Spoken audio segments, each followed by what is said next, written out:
Les investissements directs étrangers, IDE, sur le continent ont atteint 1 milliard de dollars au deuxième trimestre 2022 contre 10 milliards de dollars au premier trimestre, indique un nouveau rapport de la CNUSED, la Conférence des Nations Unies sur le commerce et le développement. Ceci correspond à une chute de 90%. Le monde entier a été tellement distrait par la guerre en Ukraine au point où les investisseurs et les interconnexions entre les investisseurs en ont été influencées, ce qui a ralenti les investissements directs étrangers en Afrique. Mais à cela, on pourrait rajouter la crise post-Covid. Cette Afrique a été victime de la frilosité des marchés, de la réticence des monnaies et n'oublions pas un fait très important, c'est la dernière décision de l'OPEP de ne pas suivre les directives visant à baisser le coût du pétrole sur le marché international.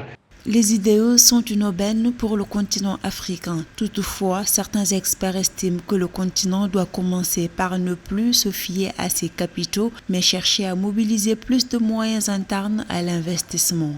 Les IDE sont très importants pour le développement de l'Afrique parce que les financements internes sont assez limités. Et c'est les placements des multinationales qui viennent augmenter la production, non seulement agricole, mais industrielle. Et c'est ça qui contribue à améliorer non seulement la balance, mais aussi l'activité économique en termes de productivité et de qualité de productivité. Le rapport 2022 de la CNUSED sur l'investissement dans le monde, publié en juin 2022, révèle que les flux d'investissement vers l'Afrique ne représentaient que 5,2% des IDE mondiaux en 2021. Ainsi, environ 45% du total des IDE sur le continent en 2021 n'est lié qu'à une seule transaction financière intra-entreprise en Afrique du Sud.